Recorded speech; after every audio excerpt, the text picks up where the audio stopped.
Senator McCain, you are now in your 5th term, and it's coming up. You're running for your 6th term this coming November. You've introduced a lot of legislation in your 30 years of service for the state. So what initiative do you feel that you'd like to carry through and see it through, or is there anything new that you'd like to introduce? What basically could Arizona expect from you if reelected?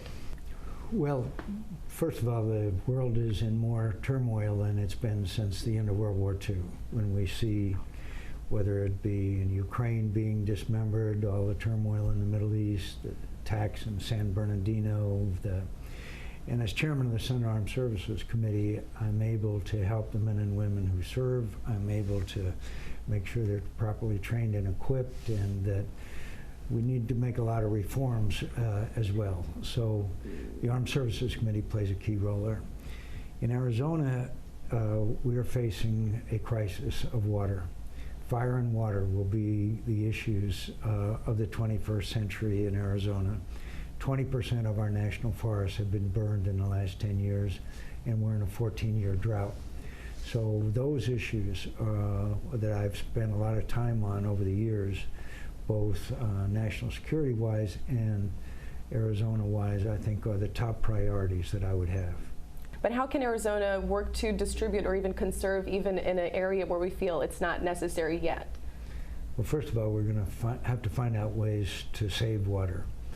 If we cannot keep using water at the rate we are, that means that we're going to have to make some very tough decisions about groundwater rights, about when we build new homes, what the water situation is going to be there.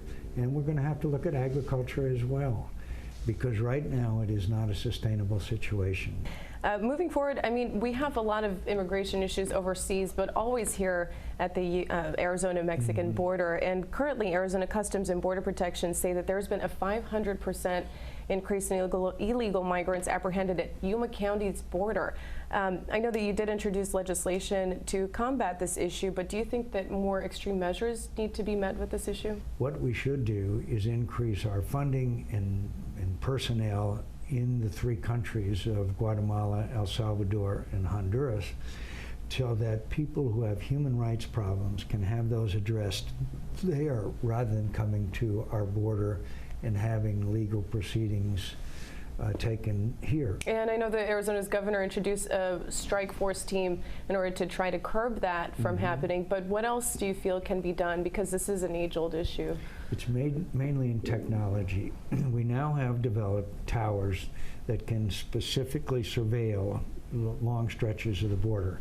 We need to be able to surveil the entire border, so that someone not in a car in a 118-degree heat next to a fence, but someone sitting back in an air-conditioned place watching all of the border, and when they see someone trying to penetrate, or groups of people, then they can send out SWAT teams and intercept them. That really is the long-term solution. It's going to cost more money.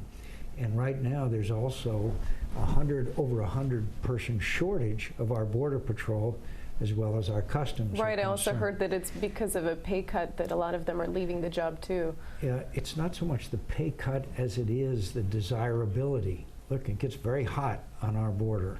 And what I think we need to do is give them, like we give them the military hardship pay, we need to increase the pay for those Border Patrol and customs agents that work under very difficult conditions. And that's the other thing is that we just passed a law that requires priority hiring for veterans. And a lot of our veterans do not need additional training. They could go almost right into a job of Border Patrol and customs agents. So, and also fill that shortage. And fill that shortage. Definitely something to keep in mind.